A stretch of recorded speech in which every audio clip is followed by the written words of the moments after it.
Labas rytas, mėlyjei. Šeštadienis, 8 valandas ir ką turim vasarą, birželę kažkelintą. Einam parodysim, kokie darbai vyksta garaže. Netoli garažą turim pusantreką vieną, kažkada buvusi pusantrinį. Dėti ragas šitam, dar už fermos yra 2 tokie patys. Ir garaže turim vieną prinktą. Tikimės, kad sezono metu atlaikys. Dabar tonom nepasakysiu, kiek planuoja senelis pervežti, bet manau tikrai nemažai. Garaže labai tvarkinga kaip ir visada, o vakar turėjom testinį važiavimą, užkūrė seneliukas. Reikia dėžės filtrą būtinai pravalyti, nes dėžės spaudimas buvo, o paskui kažkiek užkūrus turbūt viskas susijaukė ir ištraukė filtrus. Tai dar negaliu tiksliai pasakyti, bet kažkiek važiuoja, kažkiek važiuos. Bet kiek važiuos, nieks nežino, bet važiuos, normaliai manau. Ką turim toliau? Turim Magdoną 1220. Realiai su kombainu tokia situacija, kaip aš sakau, suki raktelį ir varai pjaut, tai realiai panaši situacija. Dar lyga keli peiliukai pakeisti, bet esmė, ką padarėm su kėdė ir galvojam, nelabai ką darysim, bet kaip visada, reikia pasiruošti. Tai visus guolius, visų 3 diržų pakeitėm, diržai pernai keisti naują. Cilindrai dabar va išvežti remontuoti lenktuvų, nes nusileisdavo. Kaip įsiaiškinam, kad kaip ir cilindrai arba vožtuvas dar toks gali būti, bet didesnė tikimybė, kad cilindrai. Tai pasikeisim. Dar sraigės vieną grandinę reikia pasitempt. Kas padaryta? Padaryta gražiausiai. Dugno apsauga. Čia būdavo plasmasinė, dabar padariau iš metalo. Nes ten ta plasmasinė būdavo pagaudavo, tai biškai sunervuodavo. Slydės padarytas iš metalo, čia jau pernai padaryta. Toliau patobulinam skirtuvus. Čia buvo tokie paprasti, bet jie toj vietai palikdavo nenupjaut. Tai dabar turėtų pagal idėją būti geriau. Aišku, kažkiek prašiau atrodo, bet mums negrožis svarbiausia. Aš jau, kaip sakoma, šitam kombainui estetikas nieką nebetvarkau. Svarbu jisai kažkiek važiuot. Jau ta prasme grožis nebėra svarbu. Ką turim su pačiu kombainu? Kombainas apturėjo gaisrą, stovėjo garaže ir buvo gaisro incidentas. Tai visą laimę jo nepagavo pilnai. Aišku, straublys jau įsilydė, tai straublį paremontavau ir aišku, visas buvo apvarytas smalkiam. Bet tokiom smalkiam juodas kombainas buvo, nežinau, nuotrauką gal rasiu įdėsiu. Esmė bandėm plaut, bandėm šveist su visokia chemija, tai kai kurios plasmasės nebuvo ten garaže, nes buvo išardyta, tarsi buvo jos kitam garaže nuvežtas. Tai šitas neprūko pagrindinės, bet visas stogas, matosi sraigės apačia visa juoda, čia jau bandyta nuplauti daug kartų. O taip šnekant, kombainas pilnai paruoštas, liko raudonas kilimas įdėt ir viskas, salonai suvalyt. Realiai pakeista viskas, kas galima, nepakeista škyvas, tasai, kur buvo nulūžęs, bet čia negali irgi viską pasikeisti, nes turi būti ir sezonė kažką, sezoną metu kažką pasiremontuoti. Šiaip tai daug kas šneka, kad aušinimo nėra, matysim, nebus, sulūš, suremontuosim. Čia viską irgi neprikeisi, bet šiaip viskas pakeisti iš tikro. Smulkintuvą gal guoliai nepakeisti, bet čia irgi jie išorį. O daugiau tai realiai ką galėjom pakeitėm. Dar parodysiu, einam, ant pusėm parodysiu ratuką, kaip padarėm. Dar traliukui reikia pasidaryti lempas, kad degtų, nors 2 sezonai nedega jau. Bet ratukas padarytas tvarkingiausiai. Tėvukas padarė jo gamybą. Jeigu kažkam reikia, rašykit, tikrai padarys, dar apgumuoti reikėtų. Bet apgumavimas brangi procedūra, važiuos ir taip, vis tiek vikšro nebėra, jau supjautas. Tai toks tas kombainėlis, toks tas sezonėlis, žiūrėsim, kas čia bus, bet, kaip aš ir sakau, tikiuosi be gedimų, šį sezoną be gedimų. GC-Back'ui turbina nuėjo, tai turi atvažiuoti pasižiūrėti, kas ten taip. Su klasiuku, realiai viskas tvarkoj po remonto. Dabar dar sėdynės laida yra kažkur nuspausti, tai reikia įsiardyti, ten neveikia sėdynės daviklio. Sėdynės daviklis neveikia paprasčiausiai. Kažkoks telenoidas buvo, neveikia, tą sutvarkė. Ir viskas, kad čia vandens prisipilt galima važiuoti. Sausumos laivai irgi paruošti. Vienam techas pravarytas, kitam dar ne. Tai irgi čia laiko klausimas. O ką šiandien važiuosim purkšt kukurūzą, 6 lapeliai. Nusipurkšim vien skiltės. Aišku, naktį lyja, rasa, bet tai nieko. Klijų biškį įsimesim. Nes tie orai dabar taip valyja, tai ką. Ir dar turiu vykio. Žemynių, jeigu kam reikia tarpiniam, parašykit kilogramą 7 centų, šiaip labai švarus vykiai, bet dabar šitie maišai nepraplėšti, nenoriu, o gal ir yra praplėštų.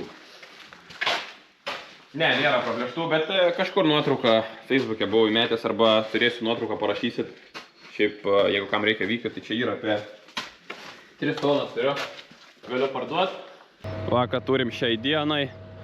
Kukuruziukas, šiai baisiai smėlingas laukas, va čia buvo glifosatas nesupurkštas matosi. Nežinau, dabar tam smėlynu prasivažiuosiu, pamatysiu kokią situaciją. Aišku, sudygę. Nu, bet, aišku, ir maitina dabar gerai vandens, čia gaunam kas kelias dienas. Bet tai, manau, vis tiek maisto medžiagų ne per daugiausiai neturėtų užaugti, bet gal kažkas ir užaugs. O taip kukuruziukas, nu ką, gražu, šiaip sudygęs, labai tvarkingai. Viskas miela malonu akiai. Žiūrėsim, kaip čia toliau bus. Šiaip dabar vieną kartą jau važiavau, nuo 2 skilčių prasivažiavau. Dabar 1 skiltės nupučiu. Ir tada žiūrėsim, kaip čia kas toliau dėliosis. Bet šiaip aš jiem jokių maitinimų nieko neplanuoju daryti. Su kukurūzu kiekvienas važiavimas technologinė.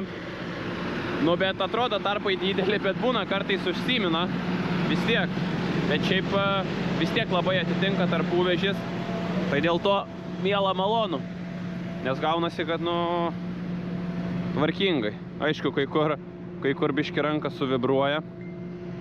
Bet šiaip gražu. Aišku, ant posūkio kažkurie nusimina. O čia va, biški nepavyko išsukti. Nebelabai turėtų jie atsistoti. Bet taigi vis tiek užaugs nelabai ir matysis tokių vietų. Pirmą užkūrimą išsiaiškinam, kad be tepalo nevažiuoja dėžė. Plaktuką paimsiu.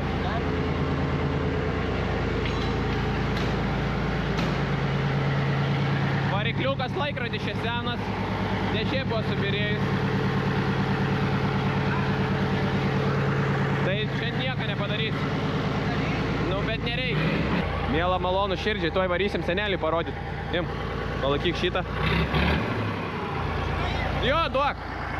Dėžė spaudimas geras. Apsuka senelis biškis susikėlęs. Tvarkingai. Bandom antrą. Veikia. Trečias. Veikia. Veikia. Visi veikia.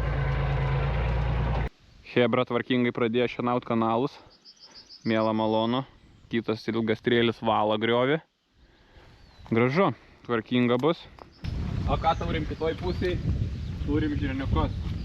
Žirniukai iki juosmens. Už 2 mėnesių. O tokie bus. Toks tas gyvenimėlis, bet šiaip gražu. Dabar atrodo suspynė šakės. Nupučiau nuo ligų aną vakarą. Pelį pilnai žydi. Nu, ne pilnai dar matau žydi. Bet šiaip kol kas tai labai gražiai atrodo, nežinau. Kai bus, neatsimenu, kada tokie žirniai buvo gražus. Nu, bet žiūrėsim, kaip bus su nukulimu. Ar labai nervuosimės ar ne, bet manau, kad bus nervų. Bet McDonald's surinks. Tik tai gali būti, kad ir McDonald's pasbaigs. Nu, bet nieko, mokam pasikeisti peiliukai, pirštai. Nėra labai baisu, svarbu diržų nesuvaryti, nes diržai brangus labai. Dobiliuką prieš porą savaičių prišienavom. Įsivežė rulonus. Gerai, neišstovėjo, gan greit susisuka čia prieš tą lietų dydį, neišvažinėjo vėžų. Nežinau, tvarkingai atrodo, pirmi metai auginam. Dabar nėra kaip ir jokių kitų piktžolių, nes buvo ir rapsai, ir šiaip visokių priaugę. O dabar atrodo, realiai dobilas lykęs, dobilas atželinėja. Manau, turėsim švarius dobilus ir bandysim pakult sėklus. Su Vykiai situacija kliudnesnė, šiaip žydi, bet visiškai jau guli beveik. Turbūt per mažai buvo kvietrugių arba per didelę normą Vykio. Nu, bet gal kažkiek ankštarėlių užmegs, daugiau negu pernai. Pernai turbūt dėl drėgmės pertekliaus. Jie neužmezgė tų ankštaro, bet turbūt tas nieko irgi įspūdinga nebus. Nu, matysim, kaip užmes ankštaro, nes pernai tiesiog ankštaro buvo per mažai. Bet patalas visiškas ir įdomu, kas čia laukia. Šiaip jie jamasi lengvai. Su McDonald's pernai gan lengvai. Bet, nu, nieks nebyra į bunkerį, tai tas irgi yra. Ir sumakymas labai sunku. Tai matysim, kas čia bus, bet šiaip žydė. Yra keli laukai gal ne taip sugulę, bet dar ne vakaras, tai sugaus tiek, kurie ir nesilgulė. Vasariniai miežiai baigė įstumt varpas. Nu, įdomu, kas čia bus. Pirmais metais auginu samyklą, bet šiaip tai beveik nieko nedaryta. Nuo žolių nupurkšta ir nuo ligų vieną kartą. Ir tarpalas. atrodo gražiai. Žiūrėsim, kas pabirės. Aišku, stebuklų nesitikim, nu bet kažkas tai bus. Ką žinau. Nuo lygūnų dabar kol kas tai čia gan švariai atrodo. Arimas čia buvo po kukurūzą. Jie pasėti. Gali sugult, gal patrumpinti reikėjo. Bet matysim, laikas parodys. Kviečiukai šiai dienai atrodo taip. Paskutinį kartą ant vėliavos nupraškiau. Realiai net nelabai buvo atvažiavęs pažiūrėti. Aišku, yra laukų, čionai nėra kvietrugių palyginus. Yra laukų, tai kvietrugių turiu nemažai. Tai įdomu, kaip ten bus. Bet tai gal nebus per didelis procentas. O gal ir bus, kažkaip maišysim kažkaip tai vis tiek išvešim, sustvarkysim. Pakelės, aišku, nešienautas, neturim su kuo šienaut. Bet nebesimato jau šitų kaipgi technologinių rapse. O šiaip tai, nu ką, nebeprasibrausiu, čia vastirna matas ėjus. Tai ką, lauksim pusantrą mėnesiuką, turbūt rapsui dar reiks. Nu gal ne pusantrą, bet atvažiuosim su kombainu. Šiaip, nu neblogai atrodo, negaliu sakyt. Ankštis, aišku, čia nuo krašto, tai nuo krašto gal kitokia situacija, bet vidury turėtų būti viskas, manau, gerai. Ką turim kukurūzuose? Turim truputį šaltą, lapai mėlynyje, gal fosforą nepasiema, gal kažkiek pastresavo nuo herbicido, bet dabar rodo šilumos savaitgalį neblogai. Manau pasikeis vaizdas. Va tokia ta situacija, tiek su darbais, tiek su laukais. Ruošiamės sezonui, atliekam visiškai paskutinius purškimus ir viskas, kas čia belieka, miežiam. Spėju, Liepos 17 važiuosim kult, spėjimas. Rašykite į komentarus, kada jūs manot, kada lėksim, bet kažkas tokio ir turėtų būti. O aš noriu padėkoti, kad žiūrėjot video, pasubinkit kanalą, nueikit į Instagramą, ten būna įkeliu kokį storiuką. Ir dar susitinkam traktorių parade, aš ten būsiu, birželio 27 dieną. Kviečiu visus fendistus, šiaip turėčiau važiuoti su fendu, ne su savo fendu, su Ivabaltės fendu. Bet tie, kas vairuoja fendus ir ne tik fendus, junkitės į paradą. Geras renginys, didelis renginys, susitiksim, pašnekėsim, gerai praleisim laiką. Tai ką, iki.